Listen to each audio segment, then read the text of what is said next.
Assalamu Walaikum. Hello friends, how are you? Welcome back to my another video. In this video, I am going to show you how to use sum formula in Excel for different sheets. Let's get started.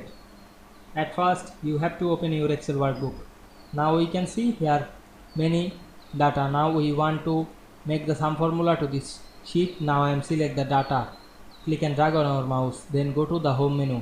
Select the auto sum drop down menu and choose sum. Then we can see here the result.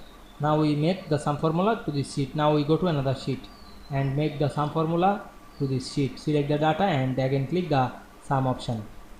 Now we can see here the result. I hope you enjoyed my video. Please like, comment, share and subscribe my channel. Thanks for watching.